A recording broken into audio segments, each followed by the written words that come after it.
reference to the fact that in the next step, and I guess prior to this evening, I hadn't heard about the next step.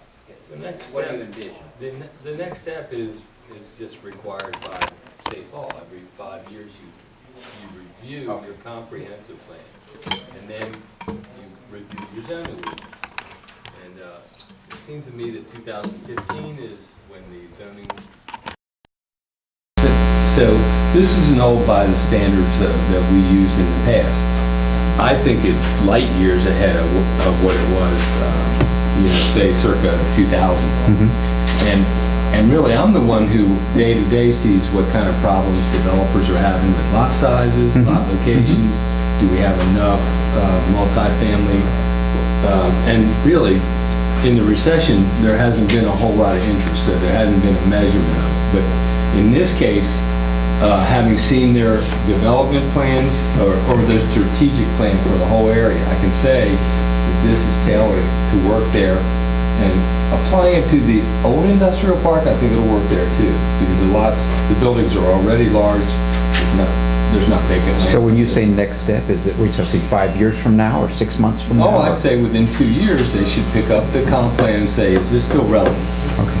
And then look at the zoning ordinance and ask people like Case Du Bois, are you having issues? Are people not being able to do something? Are we having, I gauge it a lot by how many people are going to the Board of Appeals for adjustments. And maybe you don't know this, but we changed our setbacks so much a few years ago that we hardly have any hearings anymore for the older part of town. We changed the side yard setbacks to 3 feet on either side, so that every other person wasn't going to the Board of Appeals to get a variance from 8 feet to 3 feet or whatever. So it's very permissive, and it's like if your house burned down in the historic district, you would be able to build again without going to the Board of Appeals. And that's my measure, that's my reward for this.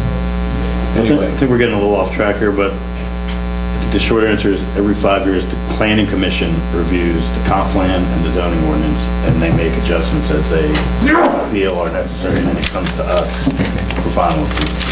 That was part of the process. When I was on the Planning Commission, we did both of those things. Okay. So, all right, is there any other public input on the proposed changes to ordinance 06-2018? Okay, is there a motion to adjourn this public hearing? Moved.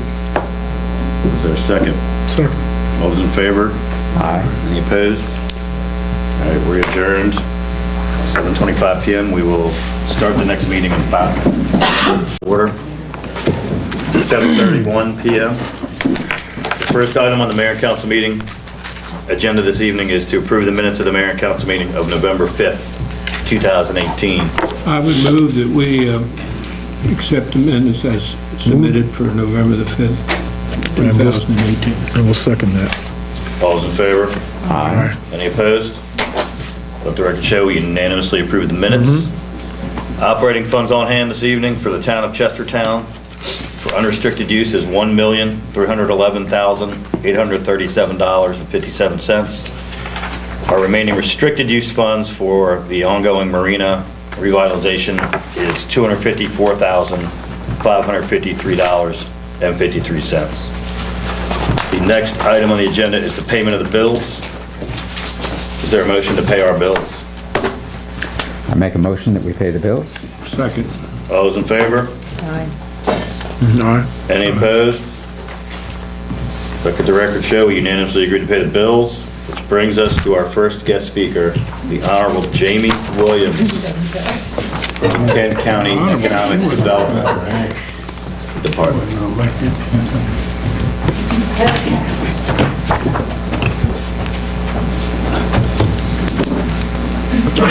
Fingers crossed.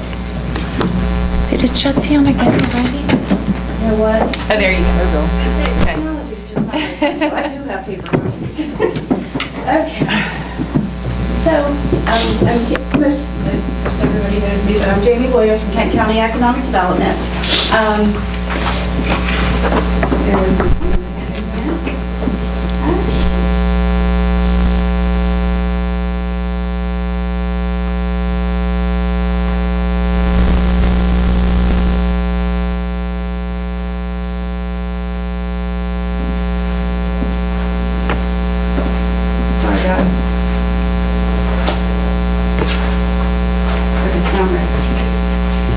So I wanted to give everyone an update on economic development for the county, and let everyone know what we've been working on and what has been happening. I wanted to make sure everyone knew that there is a new person working with me, Emma McCoy. She started about 4 or 5 months ago. She has a master's degree in business administration as well as a background in marketing,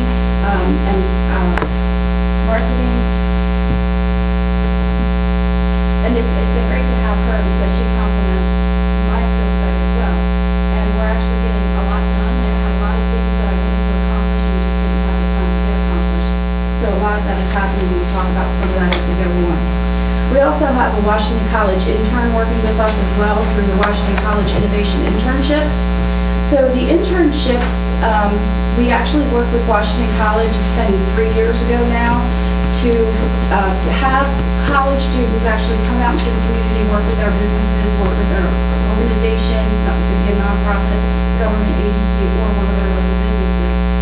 And the thought process behind that was to try to get them off the campus, out into the community, and actually start to learn what kind of organizations are here and what type of career paths could be found here. Hopefully some of them would stay, and then the other some that went away, hopefully they would eventually return to Kent County. So our intern, we've had an intern in economic development since the program started, and Natalie Thoreau is our current intern, and she works on Monday, Wednesdays, and Friday afternoons, and she schedules social media postings, she updates our business directory, and then any other projects that we may need help with, and that's been very helpful as well. And our plan is, now that I have help and a little more organized, is to come to each incorporated town and give an update every 6 months, or if there's other times that it's needed. So as you know, most of the development in Kent County is centered in our towns or surrounding our towns. So besides the 301 corridor and the Wharton Industrial Zone, that's it. So although Emily and I work for the county, by default we work for the towns. So I just want to make that clear that we're here to help with whatever is needed as far as economic development, and we work very closely with Kay, and there's a different point person from each town.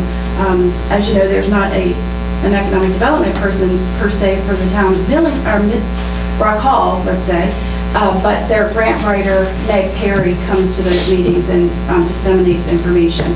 In the town of Betterton, it's their town manager, Elizabeth. So it's a different person in each town, but there is a point of contact for each town. So I just want to talk about the components of economic development. Did I do that right? Okay, the components of economic development are community development, housing development, tourism development, and workforce development. And the last one being business development. Most of our efforts are centered around business development. We have other entities working in those areas, and we have to keep in contact with them, so we have to partner with them and collaborate with them. But a lot of that work is being done by other agencies. So business development is really where we focus our time because, again, there's just 2 of us, so where can we get the most bang for the buck? And we do believe that it's business development in the county. There are other entities doing business development as well, like the Small Business Administration, SBDC, and we do partner with them as well. So just want to make sure everyone's aware of that. And then when we talk about recent events that have happened, so we had an Eastern Shore delegation visit, which most of you are aware of. That was on October the 2nd. So Senator Hershey, delegates Ahrens, Jacobs, and Grice, representatives from Governor Hogan's office, Senator Van Hollen's office, Senator Cardin's office, and Congressman Harris's office were here. We visited the Chestertown Marina and got a tour by Mayor Serino. We visited the Dixon Distribution Center and got a tour of that facility. We went to Eastern Neck Island. We also visited Molly's in Kennedyville, and we toured the county on a van. And we pointed out different business expansions and where businesses were, and projects in progress and future projects. And some of the commissioners, the mayors, town council members were able to join us throughout the day. And then we ended with lunch in the town of Rock Hall. On October the 9th, Kent County hosted the MACO staff retreat here. In the morning, they traveled with tourism, and they saw some things that were happening in the town and throughout the county. And then in the afternoon, we toured WKHS new renovations at the high school, and we went to the hot desk location and got a fiber update from Scott Boone, and after that, we went and toured the Dixon facility again. As you all know, the Chestertown movie theaters opened on October the 12th, and you guys are very well aware of that. That was a great partnership between the town and county, and a great example of how we can work together to make things happen. The business-to-business initiative, this is something that's been on my list to do, and I had just never gotten to it. Now, with the help of Emily, we are off and running with that, and these are basically lists of other businesses in town for our businesses to be able to use. So a list of CPAs, banks, lawyers, real estate agents, probably gonna miss some here, daycare options, physicians, they've all been completed, and those lists are on our website, and they're available on kentcounty.com/business. And if anyone needs help navigating the website, and I'll show you a few things on the website shortly, but we have all of those lists listed on the website, and if anybody has any additions to those, we're going to try to keep those updated. And we're also working on dentists, because these are the things that people have been asking us. I'm new to the area, where do I find this? So a list of dentists, ophthalmologists, and then we are working on a transportation. That one has been, the transportation list has been the most difficult, but we are working on that as well. Website improvements, some of the things we've done there, we have added all of the incentives that are available to Kent County residents and to Kent County businesses. So whether it was a state incentive, a county incentive, or even a town incentive, we put them all in one place so that someone just has one place to go to get all the information that they need.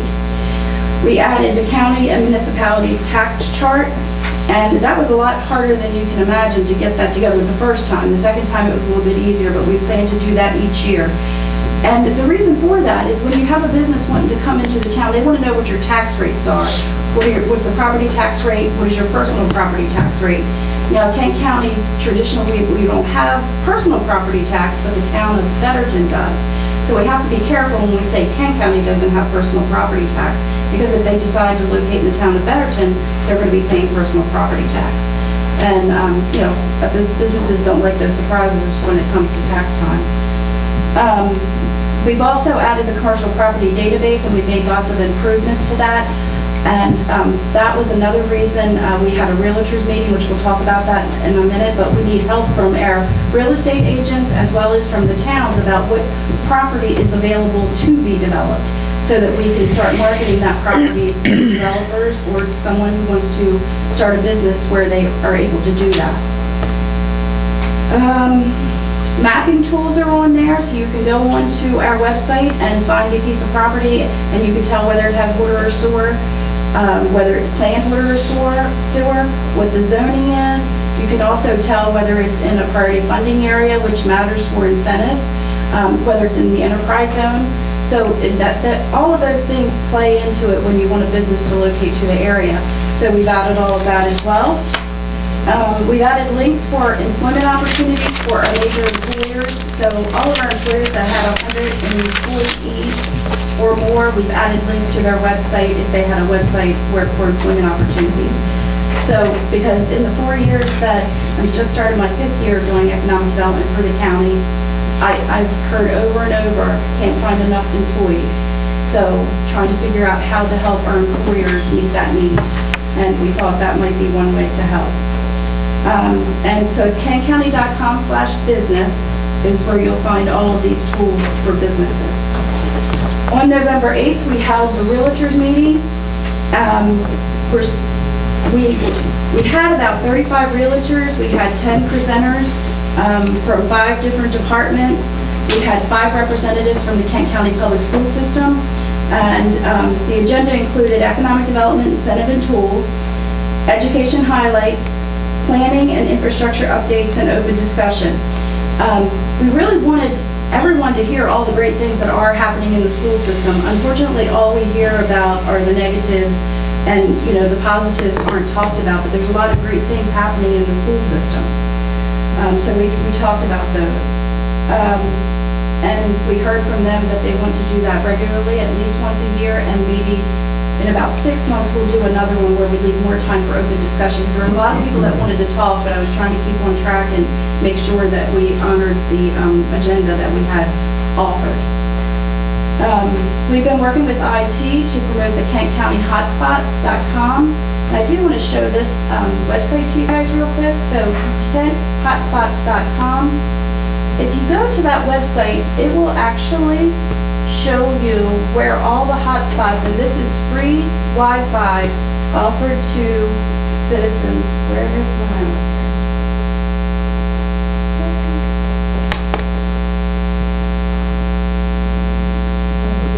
I knew it's not on there. Okay. You know what?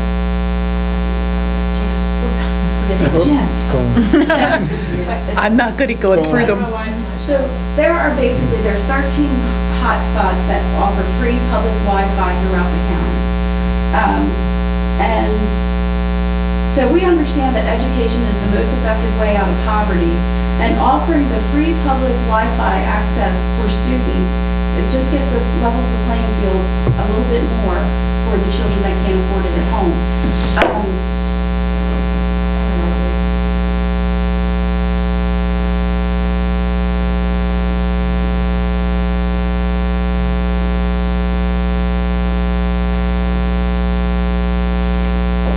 All right, I'm going to forget that one. So, I know what I wanted to say about the Wi-Fi hotspots. So we can identify how much usage is on those Wi-Fi hotspots, but then we can also identify whether it's a student's device that's accessing it by their addresses from their devices. So Dr. Laura Jacobs and Scott Boone have been pulling that information, and we have a lot of students in Kent County that are accessing that free public Wi-Fi, which was the intent. So continuing efforts. So now I'm back on track. Private Wi-Fi.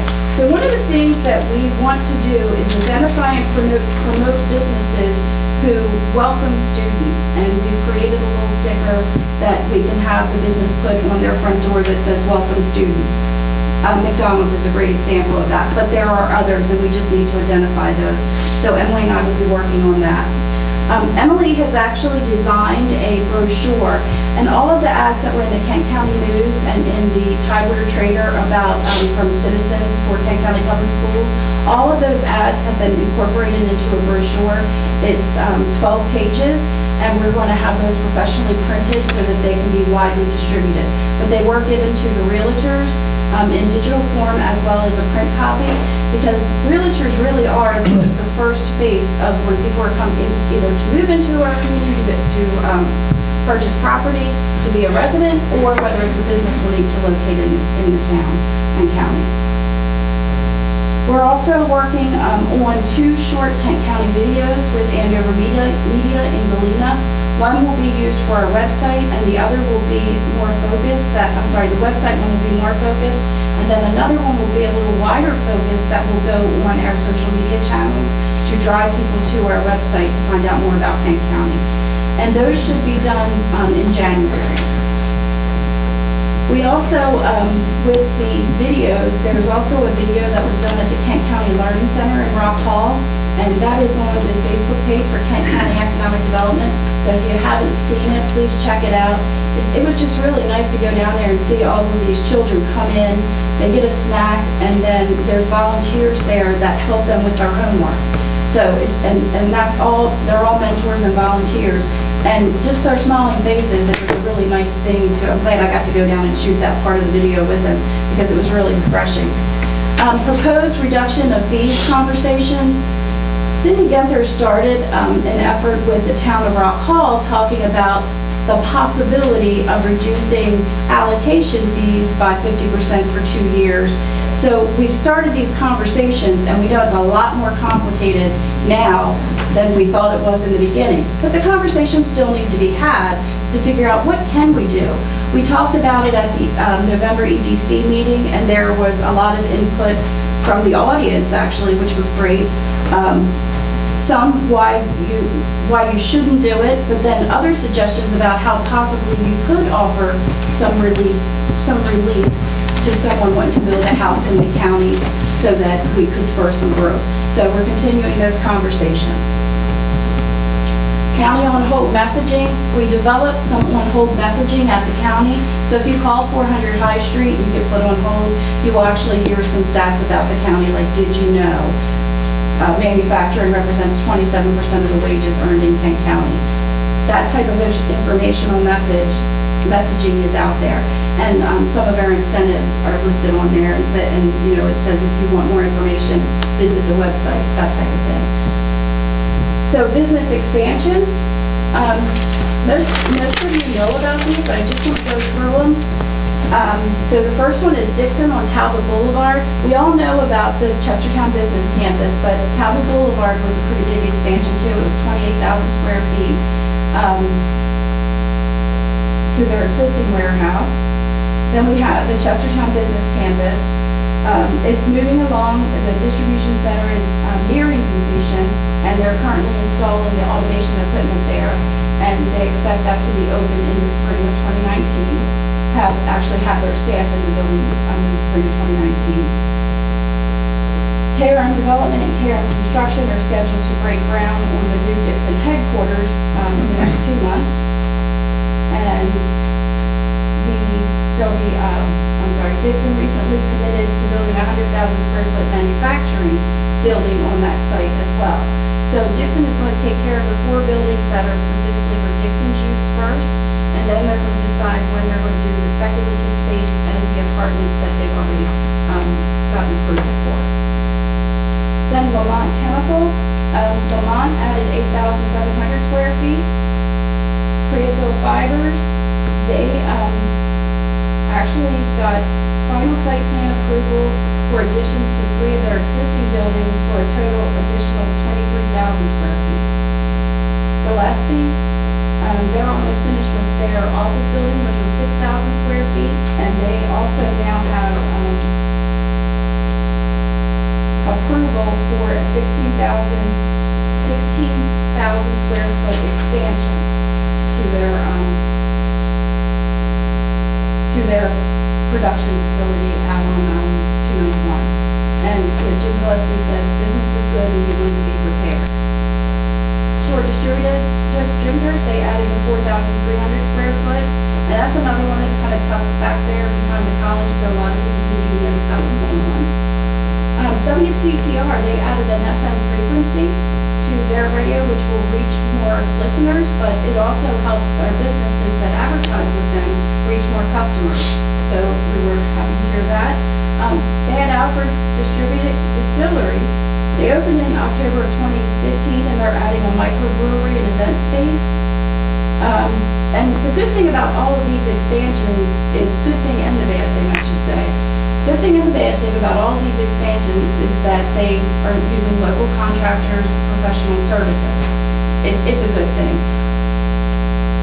But what I'm hearing is some of our businesses that are trying to expand and have a target date for opening are having to move it back because of some of the HVAC contractors, electricians can't meet the deadline. So it's a good thing, but we could use more trades definitely. So I want to talk about business closings real quick because we often hear when businesses close, we hear about how horrible it is. And it's not good when any business closes, and I'm not saying it is. But with the Pizza Hut example, that franchise owner had several Pizza Hut franchises and they closed several, and this was the last one to go. Olympia Sports, they said the sales did not justify the expenses at that location. And I just want people to be aware that closings aren't always an indicator of the local economy. There's many different reasons that businesses close. It could be management, it could be business cycles, retirements, the business just isn't meant to carry on. And retail is changing, so 23% of all retail now is currently done online, and that's only expected to grow. So I think we're going to see some additional changes in retail. And then here's the good thing. We're going to talk about businesses that have opened or are scheduled to open. So everyone that knows Mayor White, limited time offering, he opened in October. my understanding is he still does plan to close down in January and February to completely renovate the bar and still working on plans to open the restaurant as well. Zelda's, Jeff McGuire, and that's Play It Again Sam building, and on the second floor, they're a 1920 speakeasy themed bar. It was scheduled to open in December, but I talked to him a little over a week ago, and he's one of the ones having trouble getting contractors in, so he said it will be delayed. The Luncheonette and Ice Cream Parlor, we all know the old Stan's building, that will be opening in the fall of 2019. And the Eastern Shore Food Lab, I did see something on Facebook today, and I believe that they are open, so I know it would be we all know it would be sometime this month. The Kitty Night House is fully open now. When it was originally first purchased, she opened the lodging, then she opened the bar, then she opened the restaurant, so now they are in full operation in Galena. Some of the new businesses in Rock Hall, Sarah's Garden is a florist right on Route 20 going into Rock Hall. The Pearl on Main, a restaurant right on Main Street, and the Wheelhouse, also in Rock Hall, another restaurant. In Chestertown, Confidence Beauty Lounge, she is opening across from, and I don't know what that building is called, but it's right by Jermaine's, and she is open. And Salad Power, that is open by Trader Building. And then Madison Logo Photography, open on Main Street, on High Street. And then Heffa's in Galena just opened as well, another Mexican restaurant in Galena, and that's where the Las Marias was, and it is a different person. And then just contact information, contact us, questions, suggestions, we're always looking for input, and we welcome anyone to attend the meetings. Our Economic Development Commission meetings are on the first Wednesday of the month at 3 o'clock. If you can't attend those meetings, which I understand lots of time constraints, please feel free to just reach out to us via email or give us a call. And that is it. One quick thing that I think is come up. If I can't, I'll just ask you to visit the website to look at the incentives that we have actually put on the website.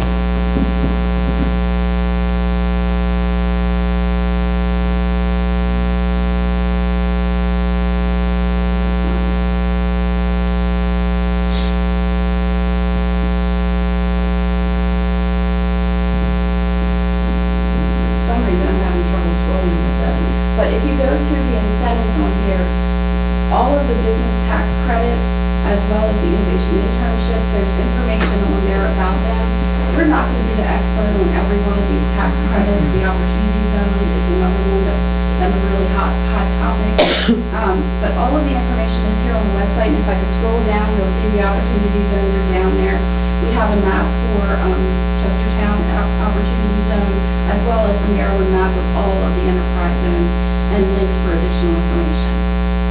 That's it, unless anyone has any questions. Jane, Yes. they took the tower down over the courthouse. That's what I heard. I haven't really Yeah, talked to yeah, anyone gone. about this. Yeah. It's definitely gone, so yes. It's a, For the Wi-Fi the tower was deemed unsafe, so that's why that tower came down. That's the way I understand that. Does that make sense? Yeah, there was an engineering firm that looked at it and said that it was unsafe and needed to come down.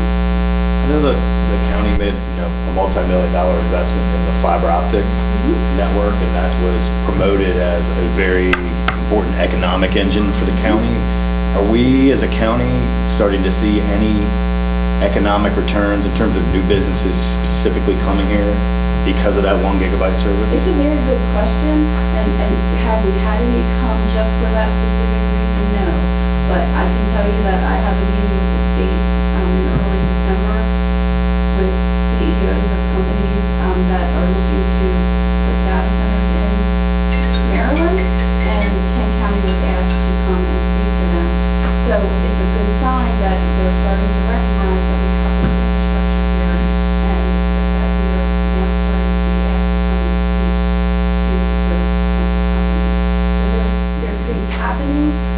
to actually say that we've gotten one yet. The answer is no, but know that I'm not the only one working on that. Of course, Kent Fiber Optic System wants that because they want to lease that fiber. That's how they're going to make additional money as well. So they're trying to attract other businesses to Kent County. And another really important partner is Heron Construction. They're building that business campus, and they're going to be building speculative space. So they're also trying to attract companies to Kent County as well. Amongst those various organizations, have you identified types of companies that would particularly benefit Yes. from high-speed? Yes, and it is in the 2017 Economic Development Comprehensive Plan. There are a list of businesses that we want to attract. Data centers, call centers, graphic design companies, surveying companies, mapping companies, anyone that needs a high bandwidth, telemedicine, as well as educational facilities that would train for telemedicine. Since we have that fiber capacity, we would be able to support that. So, but that, there is a list of that in the plan as well. Thank you. Yes. I would just say the last thing, I may set David off here, but for the 5 years that I've been the mayor, every single year I've gone to the commissioners during budgeting time and asked them to reinstate either a tax rebate for Chestertown or a tax differential, whereby the citizens of Chestertown would pay a lower tax rate to the county, basically because all of the services that you get in Chestertown basically aren't provided by the county, yet I'm paying the county as if they are providing trash pickup, et cetera, road maintenance, snowplows. And I would argue strongly that it is actually an economic development issue as much as it's like a dollars and cents issue for me personally. I think you would agree that we're a pretty significant economic hub for the county. And you were saying how you were putting all the tax rates together and companies want to know, like, what's the tax rate if I set up in Chestertown? I would suggest that if the county lowered the tax rate for the citizens of Chestertown, like basically every other county does except for 2 others, that would further incentivize more companies to set up shop in Chestertown. It also puts the town in a tough spot because we've had flat revenues like the county, but our costs have gone up, so we ended up raising our tax rate, which then when you add the county tax rate and the town tax rate together, it's a less appealing picture today than it was a year ago. So I just bring that up. I've gone and I'm going to make my plea again this year, but it just seems like it's kind of fallen on deaf ears, but I would suggest that it is an economic development issue as much as anything else out there. In fact, Jamie, I think it fits with your initial comment that most of the development takes place in towns already, and yet we have the highest tax rate in towns other than the outline. So it really is, it's kind of backwards here, that we have lower taxes where there is no development. I hear you, I've heard you, and I think you all know, I think everybody in this room knows I'm not the person to. Yeah, I know. But you can help carry the water for us. I'm not the person to do that. Again, I'm an office of 2 people, and I have to focus on what I have control over. So, I gotta focus where I can make the most impact, and that's not it.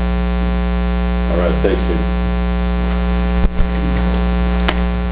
Okay, our next item is Main Street Chestertown, update on their activities.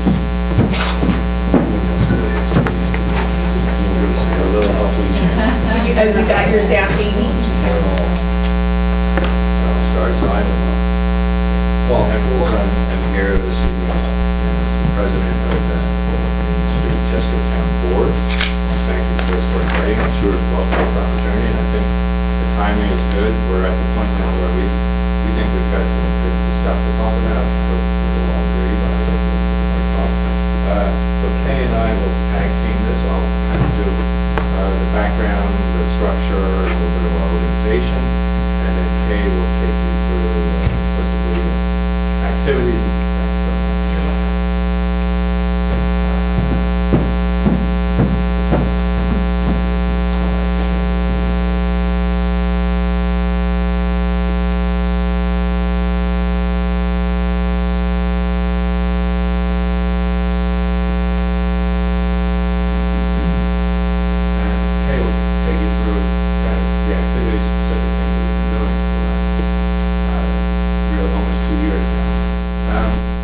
sense, it's right for us to come and give you this report, because really the council, you own Main Street. You came, you hired Kay back in 2015, and part of the charge you gave her was to restart the Main Street program in Chestertown. I say restart, because it wasn't earlier version, 2008, 2009, and for various reasons, the recession and other things got closed down, and it was felt that restarting that program would be a good thing, and the council came. And so we're really reporting back to you. This is our first report back to you, and we hope we could maybe make this a regular thing. We can talk about that a little bit later. First, a reminder, Main Street is a national program. It's not, we didn't invent this. It started with the National Trust for Historic Preservation. In 1980, they started a program to try to save the historic buildings in the downtowns that were, were in desperate strait across the country with the flight to the suburbs. And what they quickly realized that they needed to save those historic buildings, they needed to save or bring back the economic vitality that those downtowns had lost. And that program then evolved into today's Main Street. There are 1,600 programs across the country, 28 of them here in Maryland alone. And we adopted the template that the national program had set up and evolved and really perfected over those last 30 years or so. It's based on 4 pillars of promotion, economic vitality, design, and organization. Each one of those has a committee, kind of loosely structured committees. We take people from across those committees and bring them together on specific projects that then work to try to bring our vision to reality. And that's the community transformation that comes from those projects that we're, in the end, all about. So on a statewide basis, where do we fit in? There's these 28 programs, but we look most closely to the 13. We're one of 13 of small town programs, counting that was small town too, around the bay. I was surprised how many there were, and we're the newest one of these 13. And so we, again, thought we don't need to invent everything, so we've stolen shamelessly from all of these programs around the bay. They're great partners. It is a great organization. Everybody's in it together. Everybody's really got like-minded community benefits in mind. But it's fair to say, though, that all these programs, in the end, are often after the same money. We'll talk about grants in a moment. But there's a limited amount, and we're all after it. Our goal is to get at least our fair share. That's what we're hoping to do. But another message that kind of comes out of this, I think, is that it's good that council, brought this about, because when we weren't playing in this game, we were essentially leaving money on the table, and hopefully we're going to rectify that. So it goes back to Kay, getting this thing started up, sort of sweeping the sidewalk, coming up with 30 community members that were interested in this type of program. Our first workshop to organize the group was in December 2016, so almost 2 years old, not quite. We had a speaker come in from one of the national programs who had a lot of experience, and he took us through the lessons that have been generated and developed over these 30 years. And we took these to heart. They do make a lot of sense. Authenticity, it's knowing what is authentic about your community, because in the end, visitors and residents alike gravitate, or they seek out communities that are genuine and authentic. Partnerships was a big one. It's kind of obvious, but we're not the first group that's interested in downtown Chestertown. We're the newest of many. And so it's a blessing for all of us that all of these groups are great, strong groups here. So the key to our success is learning how to complement all the groups that are already here before us. And we think we do bring something unique and different. We have our niche. We'll sort of be talking about that. And we might be leading some projects, but on many other projects, we'll support another group that's already undertaking something and working together and synergizing. And sometimes we might just be, advancing the conversation, as Kate says. That's our support, to be an advocate not only for our program, but for all the other programs. Engagement, which is kind of what we're here tonight, is engaging with the community, with movers and shakers, with our visitors, tourist board, Jamie and all the other programs that have an impact here in downtown Chestertown. We need a vision. We'll talk about that in a minute. We're encouraged to go for some immediate impact. Don't come out of the gate and try to shoot for the moon. Look for some low-hanging fruit to build our credibility and build our expertise and knowledge. Leverage potential. We have a lot of strengths here. Learn to leverage that. And walkability. Walkability comes up time and time again. And really, when you listen, there probably hasn't been a successful Main Street program anywhere that didn't focus and deliver a beautiful downtown walkability environment. So that's something we want to always keep in the forefront of our mind too. A little more about our background. So we are 501c3, which is a benefit. It lets us go after certain grants that if we weren't 501c3, we couldn't. It also helps us complement what the town can do. There are certain grants the town can go after that we can't, and vice versa. So we're a partnership here. As far as staffing, we have the best Main Street program manager in the state, maybe the country here. But our dearly beloved Kay is a part-time person and gives us probably more than that would indicate. And the rest of it we have to make up with volunteers. So we're always looking for good volunteers to come in and help us out. The other thing we need, of course, are funds. Most of the projects we work on require some money. And we start with grants, in capital letters, intentionally grants. I think it's one of the highest level functions of Main Street to bring grant money to town. Bring grant money that wouldn't have come here otherwise. And you'll hear a little bit more about that in a moment. But you can't get a grant for everything. We're not going to get a grant for the holiday parade or, when we need to buy paper or training ink or whatever we need for office supplies. So we need other sources of money too. Private donations, we're going to do some fundraising events. But third point there I have here is, we would like to partner with you, and we'd like to believe that we can come and the town might choose to help support some of our projects financially. And we've had good talks with Bill about that. We've included that as part of our vision here. Hard to read there, but this is our board. We have our esteemed treasurer, Jeff Weber here, but otherwise we have a 12-member board. Lots of good talent here. Our most recent board member, Mark Hampton, was just voted on at our last board meeting, which we're really excited about.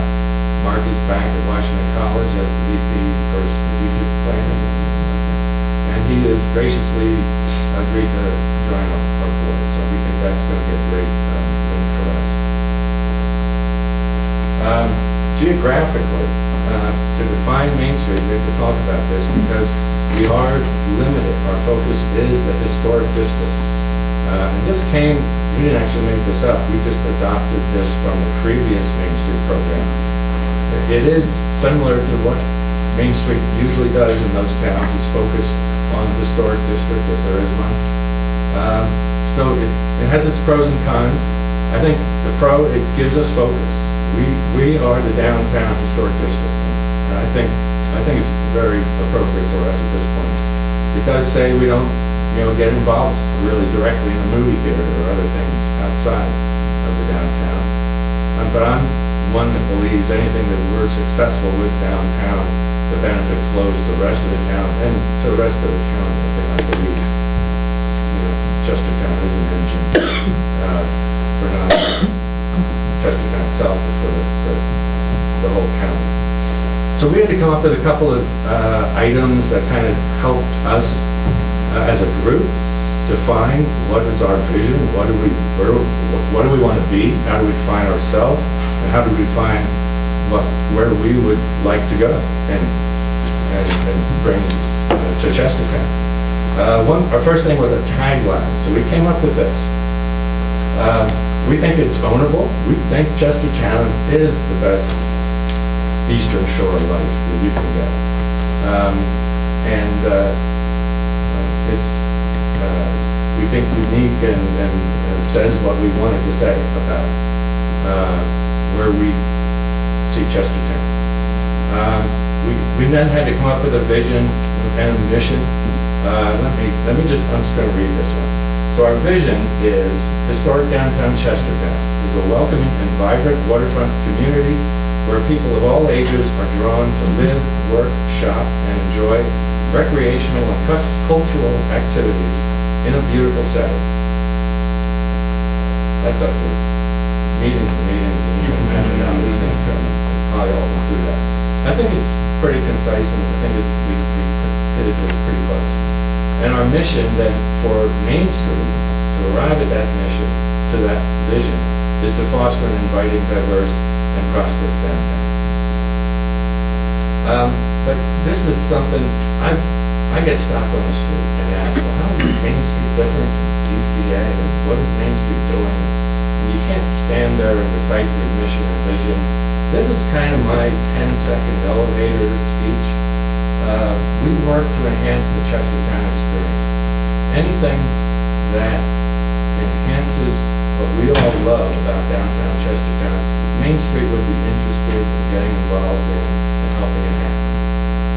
Whether it's in the restaurant, whether it's beautiful trees down the street, whether it's a music venue, a beer pub, whatever it is, whatever that enhances that experience, really is why we're all here. That experience is already in existence.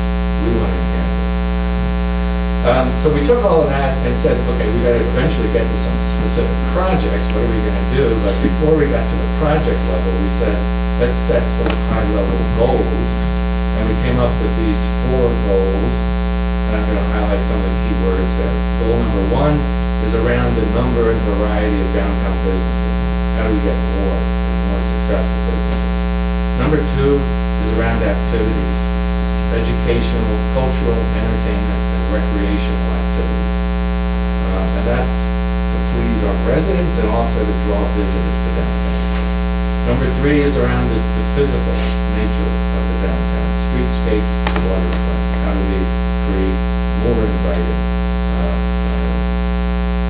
streetscapes and just the whole environment that you experience when you're here. And the 4th is thinking about downtown residents. All successful Main Street programs generally say they really succeed when they get more people not only visiting and shopping and eating downtown, but living downtown. So it's something we have in mind. How can we make more housing available at all price levels downtown? And then how do we make the downtown inviting for people to come and live there? The more people downtown that'll walk downstairs and go to the restaurants and shops, that's a key route to our eventual success. And I'm done. So I'm going to turn it over to Kate for the rest of that. Thank you. So I'm here to talk about sort of what we've done, just to give you a little bit of a recap of our first couple of years of this program. There are certain things that are required of the program or highly, highly suggested of the program. There are certain things I have to do. And one of the things we learned last year that most programs did that we didn't know about is they represent their towns at the Maryland Municipal League meeting. So last year, Paul and I put together our booth and presentation and got our picture taken with Uni Hogan. And it was a good experience for us to meet, all of you, your counterparts from all over the state. So these are the kinds of things that we're trying to represent Chestertown well in these different venues. I am required to go to the national conference, no matter where it is. I've been to Milwaukee, Pittsburgh, and Kansas City. Paul and Jeff came to Kansas City and Pittsburgh. Kristen Owen actually joined me in Milwaukee to represent DCA. And I think Jeff and Paul, and maybe Jane Heckles, are going to go to Seattle.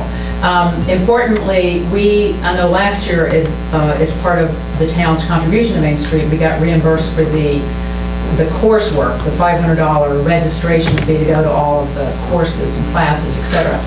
But I just want you to know that all of the board members pay their own airfare, lodging, food, everything. So I think that's a huge benefit that they're bringing to the program. I do too, actually, but, and we're going to, we're fortunate we're able to do that. Well, you'll see Seattle's a big one. It's going to be expensive, but it's very valuable to go. You really get a lot of ideas and a lot of good networking with programs across the country. They bring in very good speakers. So our first year of getting into the grants, we got $53,000 in grant funding. We started the facade program with $40,000 from the Department of Housing and Community Development. We had $10,000 for our first strategic planning, and then we got a smaller grant from Keep Maryland Beautiful, $3,385. That enabled us to get some high-quality planters and fill them with flowers. There are volunteers that have been watering and tending to. And we were filling in what is a dead zone on High Street that was created when KRM bought the bank, but then closed the front door. There's no activity coming in that front door. There's not retail either side of it, so it kind of created a dead zone. So we just wanted to liven up the sidewalk with planning. So that grant enabled us to do that. The facade improvement you're familiar with, we were very pleased with so far the projects that have been done with that money. That's what Taylor Lowry did with the corner of Park Road and Spring Avenue. Jeff McGuire used about $800 in funding to paint and scrape and his supplies for his improvements on the bar. This is a very high-profile building. The owner, Al Castanelli, Carl Massoni, he says, Carl Massoni told him he had the ugliest building in Chestertown. And so he came to us to ask about the facade program. So we really invested in this one. We actually hired Historic Preservation Strategies to do a report on the history of the building and the architecture of the building. And then Joe Carlick, one of our design members, who's a design genius, came up with a great concept for Al to make the repairs and transform the building. This shows what it used to be, a garage. And so Joe's concept is this, which we fully expect Al to apply for the funding sometime in the next month. And he should be able to get going on this in the spring when he can paint. But you see, it takes the garage idea, the look of the building, and brings it all together. It's a key intersection, a huge building, and it'll make a big difference to downtown if we can help this private building owner make a transformation like this. For the future, we're very excited. This year, our second year out in the grant game, we were rewarded. We kind of got 50% of what we asked for. So we asked for $200,000 for a wayfinding system. We got $100,000. We're very happy to have the $100,000. And that will enable us to continue to work with the company in Pennsylvania that we started working with last year to create signage that everybody's been eager to have downtown to show where all our assets are, move the visitor around. Facade improvements, we got $50,000. That's up from last year, and that will go well. And I put in for an assistant manager, asked for 25, and got 15. So that's not quite a full position, but that money will go a long way once we figure out where to apply that for some help. And then we're also excited because we applied for and received community tax credits that will enable us to do more high-powered fundraising. It's the program that if you give me $1,000 for Main Street, you get to immediately deduct $500 from your state income tax bill. So that's just a nice fundraising tool. We're very happy. That's competitive, and we're happy with that. So some of the things we've done with our volunteers and our funding, we redesigned. You've seen, most of you have seen this. We constantly update this, sometimes twice a year, maybe more if there's a lot of turnover in the shops. This is a map, has a calendar of events. And this is given out at Visitor Center. Bernadette sends it out to every bride and visitor who wants information about Chestertown. That goes out to them. We also update that big map on the southern border of the building. And Bob Ramsey very kindly mounts it for us when we design it and print it. We have a good social media presence. The Chestertown Life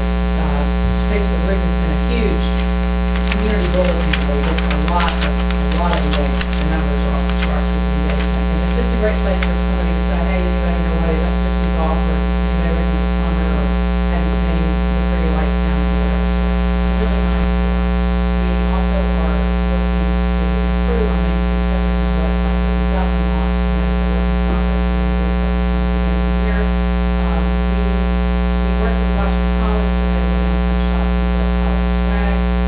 That has been a little bit of a slow start because the minimum orders are just too big for a lot of those stores, and this has been a really tough year for the store. So we're hoping that will grow, but at least we've gotten a start on that. And then our two most high-profile events, the Dickens of the Christmas, which you may have heard is coming up again.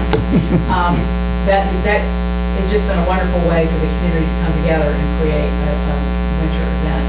And then we had a volunteer who was a car person, she and her husband, and they created Cars on High, which is just a way to add life once a month on a Thursday night downtown, and that's been, I think, a great success. For the Dickens of Christmas, it's in a couple of weeks now. Wait. Are you about to talk about this for a couple slides? Because I have a hat. I'm going to, yeah. Actually, yeah. Oh. Thank you. And I was just waiting to put it I was on. waiting to get your fire boot out, but your hat will do it. That's good.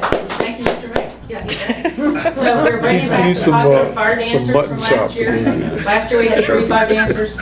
This year, 5 fire dancers, and they're gonna, some of them are gonna eat and breathe fire. Oh, really? We have an internationally known Celtic band that is coming. They're going to play 4 times over the weekend, which is pretty awesome. They're going to play acoustically by the fires. They're going to play all plugged in at the main music stage. The American Rogues. They have a big following. I'm getting calls from people who want to make sure they're playing because they're driving 2 hours to hear them. So I'm excited about that. We have a flea circus. They're going to be these amazing feats of daring do by these trained fleas. This is George, I think his name's Esperanza or something like that. I can't remember his last name, but he also sells miraculous medicinal products. So we're looking forward to having him in town. Beers and Bonfires is a casual party down at the foot of High Street. The Celtic band will be playing for that. Oops, and that's some other handsome people in their top hats. And then this is another thing that's going to be really a really good thing for families. It's the Magic Lantern Show. It's the old Victorian method before movies, beautiful glass slides. He's a showman. He has a live musical accompanist. He gets the crowd involved, making noises, and it's supposed to be boisterous and funny, and this guy is a pro at it. He's, I think, the only national Magic Lantern Show. That's going to be at the Garfield, 3 shows, and they're free, and that's one of the things we're trying to do with this event. We want it to be accessible to everybody. So there are some ticketed events. There's a house tour, it's $30. There's a high tea that's sold out at $40. But most of the entertainment, 90% of it is free. Jugglers, fire dancers, hoop dancers, the Magic Lantern Show's free, stilt walkers. It's going to be just a lot going on, and we really hope families will come down and enjoy it. There's fire pits from Friday night last year. We're going to repeat that. And this picture of Cars on High. All ages, come down to Cars on High. And other things we did this year, we mentioned the planners on High Street. We get involved with the Tea Party. We try to get an art element, public involvement to get people designing for the Tea Party. That's been pretty successful. We had, those are the volunteers planning the planners on High Street in front of the KRN building, and Pam Duke took one too. The Tea Party bags from last year. With a Washington College volunteers, we had a local artist, Tilly Pelzar. Thank you. I want to say Pelzar, but it's Castelli now. She designed these trash barrels. We collected them from Dixon and Lamont, and then she designed them and the students helped paint them. And it just adds a little element for festivals in Fountain Park instead of having those old rusty barrels. So the Public Works Department, I think, appreciated that, and they take care of them and pull them out for festivals. Our latest project, which you heard about before, is our volunteers constructed the Hebe tree over the weekend on Saturday. So these 4 guys and 2 others had been working for months on this, and it all came together beautifully. We tested the lights. The mayor will get to really light the tree up on Friday night, and we're still working on a crown for Hebe's head, but just thrilled with that. So that's just another way we can add a little more excitement and beauty downtown and give the town of Chestertown a holiday tree that they can gather around. We did start a conversation about the boutique hotel when we got together in 2016 for the first time and said, what do we need in town? One of the most important things to come out of that was we need a hotel that'll bring people to town, high-income people who can support our shops and our restaurants. And one of the people in the room knew somebody in the hotel business and made a call. We reached out to, I think, 2 other development firms that might do the kind of hotel we had in mind. And one of those conversations is continuing. Can't guarantee anything, but we feel hopeful that spark at that meeting will lead eventually to something happening to bring a hotel to Chestertown. And then we brought a guy named Garrett Glover. He's with the Small Business Development Center. That is the state part of the Small Business Development Administration, or Small Business Administration. And he worked one-on-one with about 9 of our business owners. He led a couple of group sessions. And he's got a lot of experience, and he can just meet with a business owner and give them some initial assessments. They were grateful. They had great times with him, and we're going to bring him back. We're working to get some funding to bring him back for a comprehensive program of how to strengthen your business, make it more sustainable for the long term, et cetera. He's the one who got all the Ellicott City businesses back after the first flood, and then devastatingly he's working with them after the second flood. But we're really thrilled about that. Other things that we have committees working on that came up at our planning meeting as things that would be helpful to the town. These are by no means initiatives. These are just explorations at this point. Performance venue that will be easy to move around, so it won't be such a hassle for the town to build a stage every time we want to do an event. More restaurants, walking path around the waterfront, which is part of the Public Arts Master Plan dream. More activities for tourists to do down at the water. Some public art gateway art for the town, and the big one that is Paul's biggest project that he will accomplish. And that is to look into burying, what it would take to bury the electric, phone, and internet cables, and maybe get us some beautiful decorative lamps downtown. So that is it. I have some handouts. One of the things that we were required by the state is we had to pay $500 to be on this map. It's a map of all the Main Street communities. It is an insert in Sabre magazine, and it's also just a handout. It's going to be at all the welcome centers in the state. So, and I'm going to give you a little rat card about Dickens, just so you won't. There's no way you'll forget. And then any questions that Paul and I and Jeff, our treasurer, can answer, we'll be happy to try. I just want to say it's really great. I asked these guys to come in because I know we've been basically funding a good chunk of Kay's salary for, I think, 3 years now. And it's really nice to see the return on investment, money that's coming based on that hire and the great volunteer team that you put together, to see money coming directly back to Chestertown.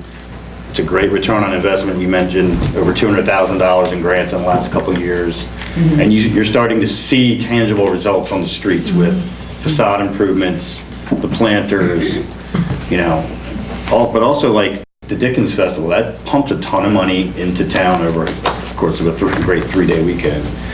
So, I just hope you guys can keep the momentum rolling, and thanks for all that you guys are doing, because it's really important work. Okay, a year ago or so, I heard the president of the college say that the bookstore is actually a commercial enterprise. It's not owned by Washington College.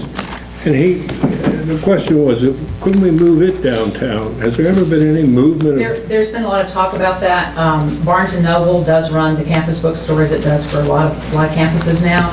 And so they are contractually limited on what they can do. But there has been talk about having not the whole bookstore downtown, but just a little offshoot of it that would have college branded merchandise and other merchandise. So I read a comment from somebody that was in town and said they came sometime in the summer and they couldn't even buy a Washington College t-shirt downtown. So. Well, you can now buy a toad at Mimi's. I know that. And I think Rob Ramsey's working on some items there that are official. This is officially branded material that now our stores have access to. But if the minimum is 24, there are a lot of our stores are small, and for them to have 24 of one sweatshirt, they're a little nervous about that. So we're trying to work around that and let them carry more merchandise. The reason I say that, I I visit the Sobo Cafe. I happen to like it as a restaurant. And if you go there on a Saturday night, I'll guarantee you that better than 50% of the people in there are college students. They just love that place. They do. And on Saturday, you better get a reservation or you're not gonna, unless you want to sit with a bunch of co-eds, which I like. And I'd love to go in there and see all those college students in there. Well, thank you guys very much. Okay, thank you. Thank you. Okay, the next item on the agenda is the police report with Chief Baker. Did we lose those guys outside? Excuse me? Did we lose those guys? They're gonna come in on cue, Very patient. but I have to start the music first. Good evening, Mayor and Council. I would like to present our statistics for the month of October 2018, and at the conclusion of that, I'm going to have our new officer, Stacy Shockley, come forward, and Mr. Mayor, if you would come forward and do swearing in like you've done a few times. Do you have the script that I need? I have your lines. Because I don't have that committed to memory. And you can practice.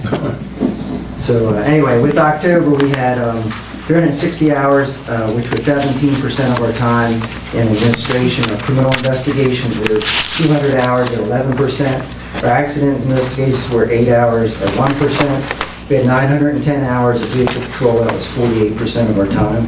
We had 205 hours of foot patrol, that was 11%. Training was 47 hours at 2%. Court was 5 hours at 1%, and overtime was 176 at 9%. In our arrests, we had 21 adult arrests, and that was 37 separate charges. We had 6 each for assault and theft.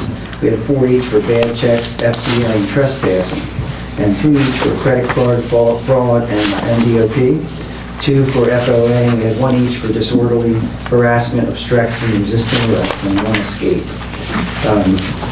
3 juveniles were charged, and that involved 4 separate charges, and they were assault, MDOP, runaway, and theft.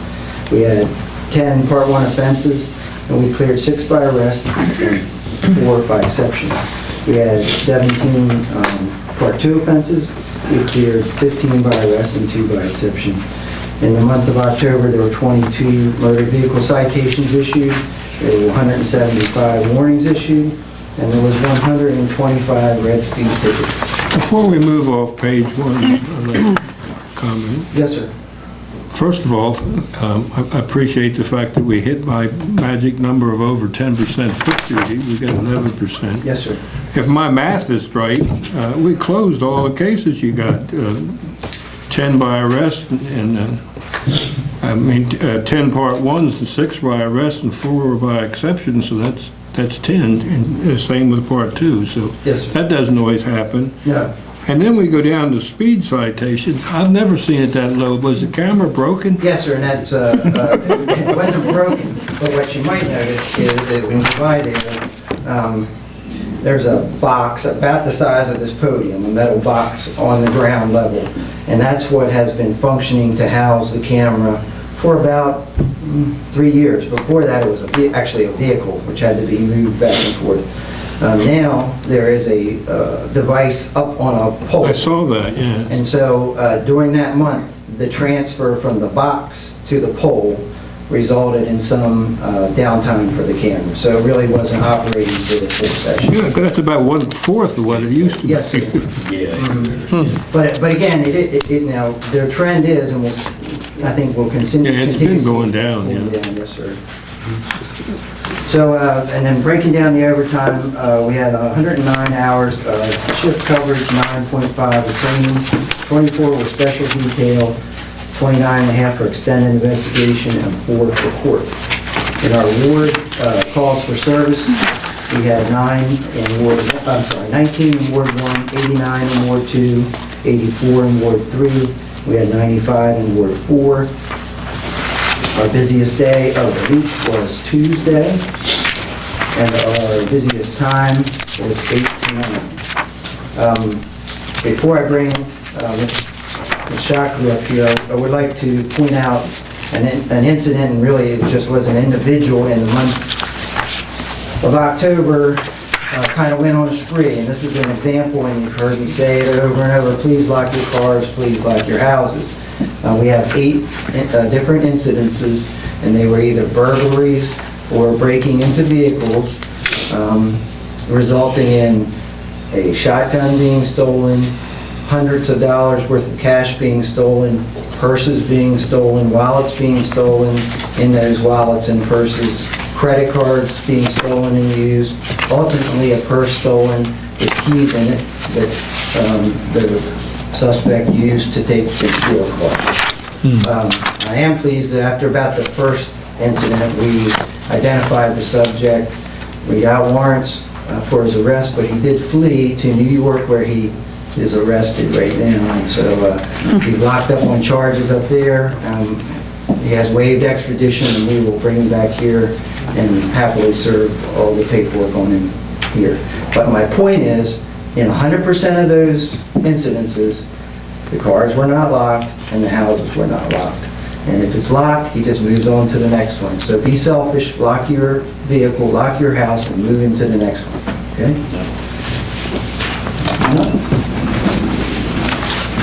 The most patient police officer of all time. That's what we I did. thought it was a maternity ward the way they were taking it. So, Council, I am pleased to introduce to you Stacy Shockley. She is a native of Kent County. She is a graduate of Kent County High School. And then after that, she attended Salisbury University, where she graduated. What was your degree? Psychology. Psychology. Oh, well, we can use that. And then she was employed by Salisbury University in the police department, the campus police department. She was there for about 5 years. And I think the way it worked, it was then fiance came up here and was hired by the Kent County Sheriff's Department, now husband. And so we'll have a Mr. and Mrs. Law Enforcement team up here.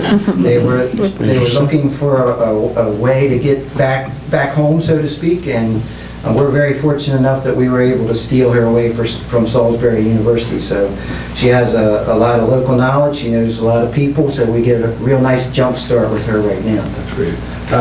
So I have a Bible. If you would like to have your husband or mom or somebody come up, if that works for you, we'll swear you in on the Bible. And here's your lines, sir. And so he's going to read the oath, and you would put your hand on the Bible, please. Your right, raise your right hand. Go ahead. You can hold the Bible. Trying to figure out the best angle. Okay, and handle, there you go. And listen to the mayor. I have to go around this. There we go. We're good. I, Stacy Costick Shockley, I, Stacy Costick Shockley, do swear do swear that I will support the Constitution of the United States that I will support the Constitution of the United States and that I will be faithful and that I will be faithful and bear true allegiance and bear true allegiance to the state of Maryland to the state of Maryland and support the Constitution and support the Constitution and laws thereof, and laws thereof, and that I will, and that I will, to the best of my skill and judgment, to the best of my skill and judgment, diligently and faithfully, diligently and faithfully, without partiality or prejudice, without partiality or prejudice, execute the office execute the office of police officer of the Chestertown Police Department of police officer of the Chestertown Police Department, according to the Constitution according to the Constitution and laws of this state. and laws of this state. All right, congratulations.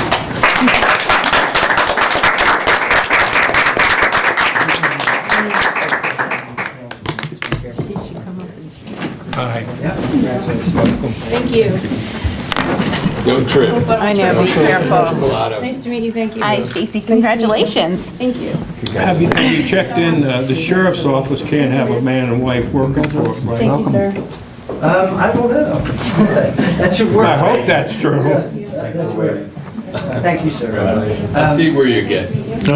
And just on a final note, that we still have an opening, and we're going to have another one in a couple weeks. So if I can pull a miracle off, I think we can hire at least one more in the very near future. We may be coming back to you to try and scrounge some money to send someone to the academy, but we're going to have to make that happen super fast. So hopefully we'll get lucky here, and a couple candidates are going to pan out for us. And other than that, I hope you have a great Thanksgiving. Thank You very too. much. Thank you. Chief. All right, let's move on to the town manager's report. Okay, I'm gonna make this as quick as possible. 2 weeks ago, we read this ordinance on declaring property surplus, 2 pieces of property, and tonight I'm asking you if you would like to pass that. I make a motion that we declare, it was 328 Cannon Street, wasn't it? Just the ordinance, yeah. An ordinance declaring certain real property in Chestertown to be surplus and authorizing the sale thereof. I second that. All those in favor? Aye. Any opposed? Linda, can you state the actual number of that ordinance, just so we I'm have? sorry, it is ordinance number 5-2018. Okay, let the record show we unanimously adopt ordinance 05-2018. The second document, we had a public hearing before this meeting about the zoning ordinance changes where we took LI1 zoning and made it a mixed-use zone by adding certain parts of C3 zoning to it. As we promised in the past in annexing the business campus. And I would ask that you pass that also tonight. You want to do the honors again? Sure.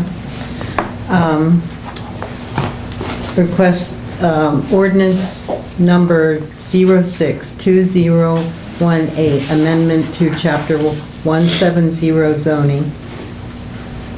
Make certain text changes, text change amendments to Section 170-46 and section 170-87 of the Maryland zoning ordinance. Chestertown. Chestertown, Maryland. Yep. All right, is there a second? Second. All those in favor? Aye. Any opposed? Let the record show we unanimously adopt ordinance 06-2018. And the last thing I have relates to the major bond issue that USDA has promised to us, our interim financing period where they extended $598,000 to us and also gave us a grant of $700,000 will be over on 4/16/2019. So in advance of that, we'll enter into that bond that we promised to sign at 1.375% interest for 40 years. No prepayment penalty, so it'd be quarterly payments for 40 years. So tonight I'm asking you to pass a resolution. It's resolution number 3-218, which sounds like a resolution, and then we're allowed to pass resolutions in a single meeting. It acts more like an ordinance, but this is the document that finalizes, and there'll be a bond document as thick as 2 of those pads that we sign, our bond council. So I've asked that we also pass that tonight. Would you like to do it, Dave? I made him do it. Is this the first time we're hearing about it? No, you did this 2 years ago by actual ordinance, when we went into this. That's the same thing I asked bond council. I said, didn't we already do this? And they said, yes, you did. And what is the minimum amount of this that I can read in this? I would just introduce that ordinance. Oh, okay. The resolution. Well, yeah. So I move that are we adopting? Yes, pass. We pass resolution number 03-2018. It's a resolution for the purpose of providing for the issuance and sale by the town of Chestertown upon its full faith and credit of its general obligation installment bond, the original principal amount of $598,000 pursuant to the authority of sections 19301 to 19309. All right, is there a second? I'm not sure I understand just exactly what this Okay. is. That's why I'm... Maybe that's because you weren't here when Yeah. the process started. Yeah. 2 years ago, when we decided to raise the land around the marina, Okay. we went to the USDA and asked them if we could utilize their program, which provided interim financing with no payment at all. And then ultimately 1.7375, I think I said, for and they legitimized it by saying that it was mostly for storm drainage work, which fit in their program. So it was a wonderful opportunity for us because it was not fundable by anyone else. So, and it was supposed to be matched by a $500,000 grant, which they exceeded by adding $200,000 more when they saw that we had the finish line. So the interim financing was virtually free, and as I said, in April, it becomes unfree, and we go ahead and initiate the bond. So what we're proposing is to float a bond out there, or we're paying off something? That's what I need to know. It's a bond. It'll be Okay. it'll be a 40-year bond. And as I say, if there's prosperity and or if someone buys a marina, that can be prepaid. The bond that we bought the property with can't be prepaid until 2021. So this was a really great program, and I'm so thankful that the USDA stepped forward. And they were on the site an awful lot. And if you go down there during a high tide and you're walking on unwet ground, you realize that their commitment, and also some of the innovative things that were done with the walks there that have that lattice underneath them for drainage, very innovative for storm drainage. It's not just rushing to the river. So because you hadn't been here and you hadn't been here, you wouldn't know that, but I can... But there is no prepay. I mean, if the marina suddenly does wonderful, makes lots of money, we could pay this thing off. Yep. Yep. But Big not, yachts come in all the time, yep. but not until after 2021? No, that's the land, the purchase of the land. Yeah, Oh, but this can be prepaid. At any the time. bond, the bond. And I think at that interest rate, we all agreed that that's terrific interest rate, so. It doesn't get any It's better. inevitable. It's the We have- lowest rate they've ever We have had. to more or less have to pass this. We promised in the past to do so by ordinance. So I'll second it. All right, there's a motion, there's a second. All those in favor? Aye. Any opposed? Now, we have a lot to sign, so if you want to do this after a meeting, that's Yeah. fine with me, okay? Let the meeting go on. I really That's don't. in mind. I really don't have a lot for the mayor's report. I do have a request. We had this kind of long, drawn-out discussion about the farmer's market regulations that we had proposed, and a lot of people were up in arms about them, and, we had a ton of farmers and artisans come and give us a bunch of feedback. We basically opened it up to let them give us official feedback electronically, which they did. We got 7 single-spaced pages of feedback about our proposed ordinance. I really want to try to get this to a resolution. I don't think it's going to be able to happen unanimously. We're going to make some people upset, and it's just the way it's going to have to be. But what I'm hoping is that we can bring this back to the floor at our next meeting, which would require, Linda, you said you'd take a stab at it. I don't know if you were going to talk about this in your report. Yeah, I do, just one briefly. So I just would like to request that you and maybe Jen and Bill try to craft a revised draft that addresses as many of the concerns and requests as we can. And if we could get that out maybe a week before our next meeting so that everyone has one last chance to look at it and we all have a chance to look at it, and hopefully we can vote on passing something at our next meeting. That would be great. We can do I'm it. just, You think we can do it? We can do it. They started I'll have it on out it. tomorrow. They already started on it. Yeah, I we heard tried- we worked talking on it to Diane and today. stuff. this whole farmer's market, for 20 years it ran without any problem at all. About 6 years ago, suddenly it starts all falling apart, and I don't quite understand what the heck happened. Well, I think the irony is that it's gonna run for another 20 years, just like it always has, but we gotta have the paper The that, paper that says it. that backs up what's happening there. And, once you open it up, there's positives and negatives, and the negative is that everyone has a lot to say, and, it just takes a lot longer, so. Well, I prophesied myself that they probably were taking their problems to Owen and to Bill when they were being solved, instead of coming before the council. Well, Because when you get actually- 5 people trying to run the darn thing, it's... Actually, they were solved from Annapolis to Chestertown on the phone immediately. Well, All right, we heard a lot of it from you, I will say that. Okay. all right, why don't we start tonight with ward reports on this end over here with Ward 1. All's fine in the first. Great report. Love it. And it's done. Okay, I attended the electric car charger ribbon cutting during the snowstorm and rainstorm. They had it? Well, actually, we had a little party, but they didn't cut the ribbon because it was outside raining. You know, it was raining on the outside, and then everybody who attended got a tour. So I think there's going to be a second ribbon cutting, but I don't know when. Okay, that wasn't my ward. This isn't my ward. However, the movie theater. I think there was a letter to the editor, and I have had so many people ask me, how do you know the movie theater's there? Because there's no marquee with the movies that are showing, and I didn't know whether the Chesapeake Movies name was too big and the sign ordinance wouldn't allow the marquee, but it just kind of opens up another issue where they've got 3 electronic pictures or boards, whatever you call them, with the movies that are coming.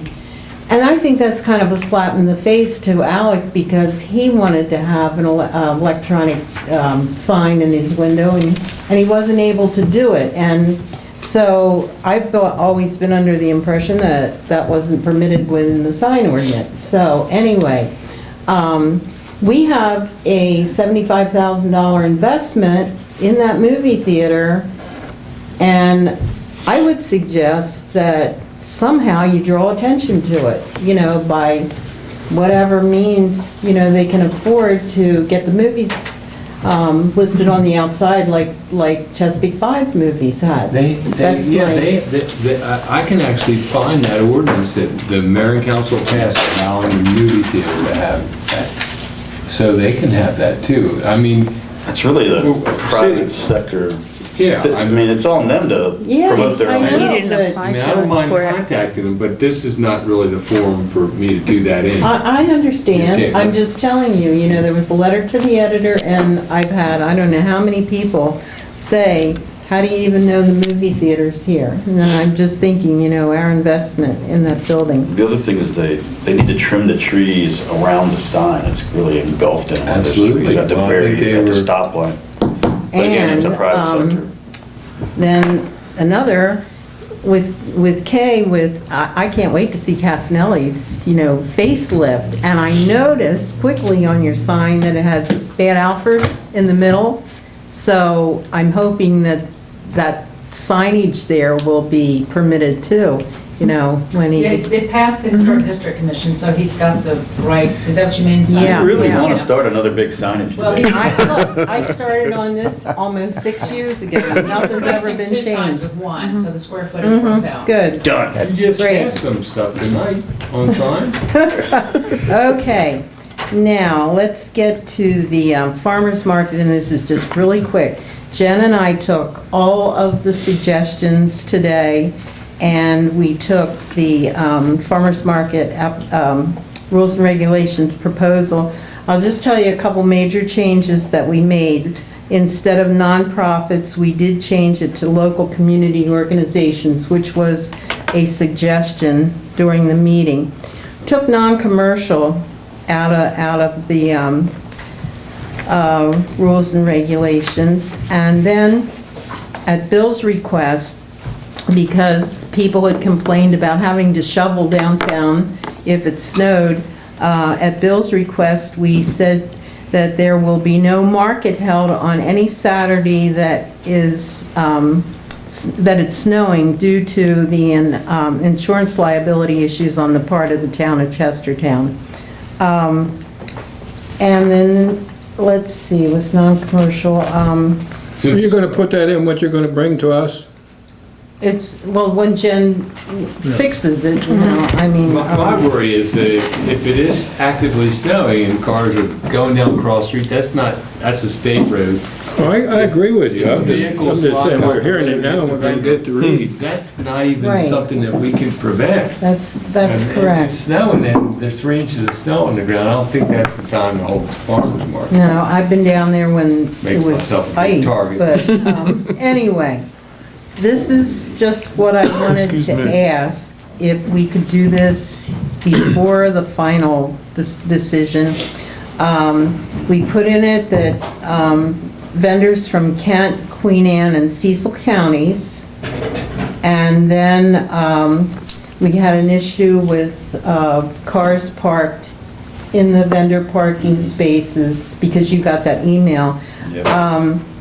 Is there a fine, Chief, is there a fine for cars parked in the no parking, in the no parking zones on Saturday morning?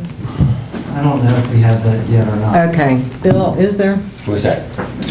A fines for cars parked in the vendor parking spaces when there's a no You mean parking? in defiance of that, I mean, is this the towing issue? Can No, something be towed? is there a fine? Yeah, When there's they pull no in and park- it says no parking from 6 to 1? Yeah, there's fines for that. So how much is the I don't fine? know. Oh, If you okay. tell me that you're gonna ask you, I can find Oh, out. okay, for you. But okay, there is for fine. violation of any parking, no parking, there's a set amount. And I think it's actually on the tickets, Chief. It is on Yeah, the I tickets. didn't understand what you're saying. Okay. Oh, okay. Yeah, you talked about when you put a sign. Saturday morning. Put signs up. Mhm. Yes. From 6 to 1, Yeah. so there is a fine. Okay, now, and this is a major change, and do we want farmer's market vendors on High Street? And I'm only saying this because I went to another meeting where Main Street with the stage thing, I went to a meeting upstairs, over at the Visitor Center one night. It had something to do with, possibility of getting the stage, but then the Garden Club was there, and they would like to start working on the inside side of the sidewalk on the Park Row side to do it's really bad with no grass. Talking about the grass? Yeah. And so. When are they gonna start this? Because it's like I don't December. know, and actually, they wanted to meet with Bill and I asked them if they would put their proposal together and come to a town meeting.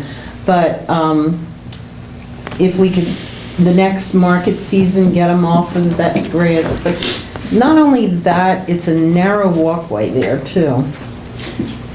It's a very We can narrow. put in whatever we want, but it's just gonna be controversial, and then we're just gonna have to have a backbone and pass something. Yeah, There's that's gonna be a what ton of people here with pitchforks. I'm just putting it If they're out there. changing something as fundamental as being here versus being Listen. there. This I mean- this has been going on since July.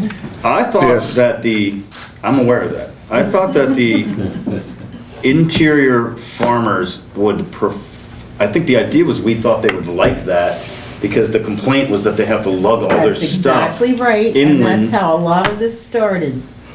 But they wanted- my sense from the 7-page document I received Single was that space. they didn't want that. They just wanted to be kind of where they are. Well, Or they want to put all the basically- artisans over on High Street and take over all of Fountain Park, other than High Street. That was one suggestion that I saw. So again, when you open it up, we're here, we're I at this have- crazy. My impression was that the pitchforks came when we talked about making it mandatory for them to move. If we made it an option for them to be on High Street, I didn't hear anybody objecting to having an option. You said you had 4 new farmers that want to come in? and there's space for them. I walked it off with, Well, we'll put them over on High Street. 4 new farmers on High Street. I mean, you can decide that. I mean, it's not up to me. I think for ease of our headache trying to get something actually down on paper, we leave it exactly the same and any new people can set up on High Street. That to me is the path of least resistance, and at this point, And then- I feel like we're trying to fix something that was never broken. Right, and we're then just just believing. add more people to. Yeah, they can go to High Street. Okay. New ones go there? Okay, do you want that in the, Yeah, I This think added? that's a good idea, like, new additions, people can be added, assuming that there's space. If there's not space in the traditional areas, they can go to High Street, where the town widened the sidewalk specifically for that reason. And then, I'll work it in, and I'll show you where I put it. Any parking changes on High, or just putting Well, we would need they to, would have to back. there's already marked parking that you're not supposed to park there, but we've never really strictly enforced it. I think that's one of the This would problems. be diagonal parking, like it is on Park Row? Or they could back in straight, because there isn't diagonal, lines like there is on Park Row. And then the last thing, the Lapps are moving to Pennsylvania. Mr. Lapp wants to know if he can still be part of the market.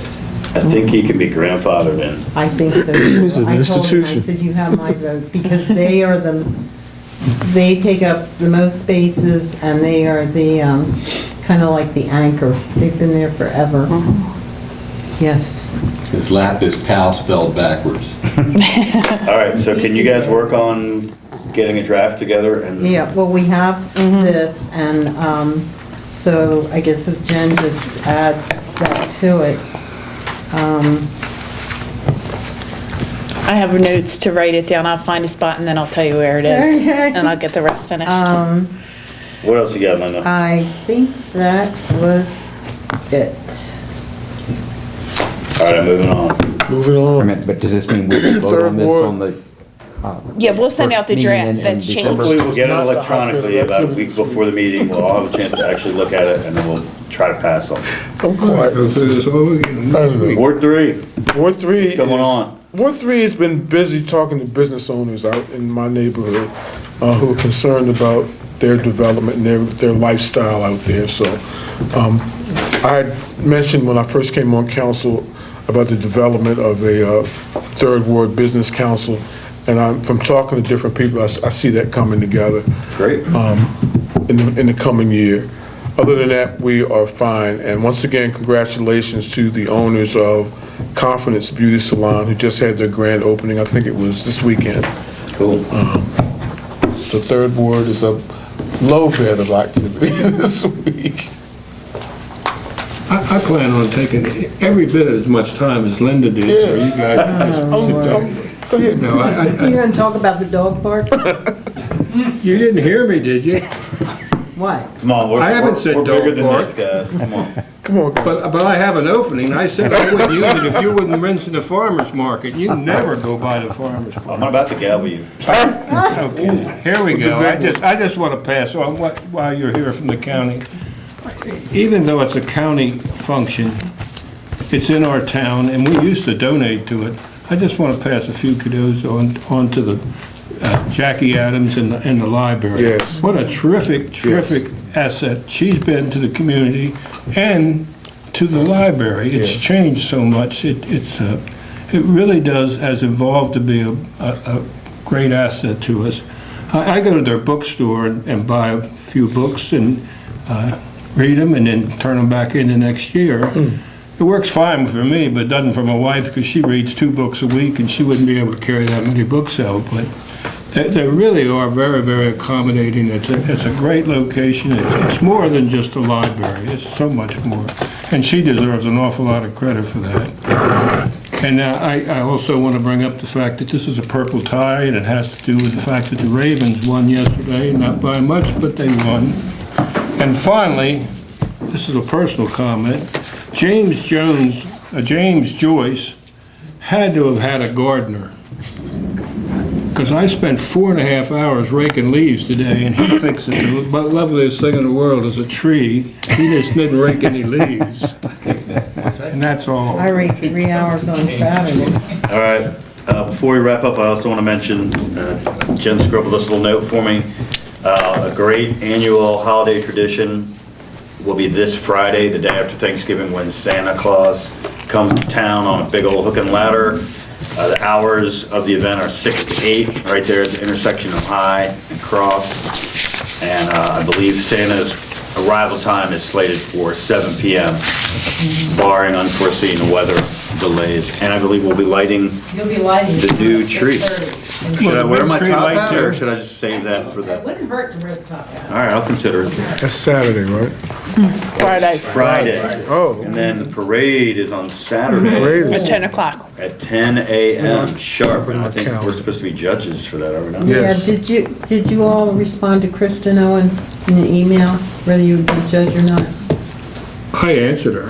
Okay. If you haven't, do so, I did not please. respond. Do they have cocoa? Okay, Hot there were no chocolate? requests from the public to be on the agenda tonight. Are there any questions or comments I will- from the yeah. I want to come audience if they tonight? got hot chocolate. Can you let I me stay know? in his house. Okay, is there a motion to adjourn? Oh, well, Jamie, I just, was there a just question? one more comment for Jamie.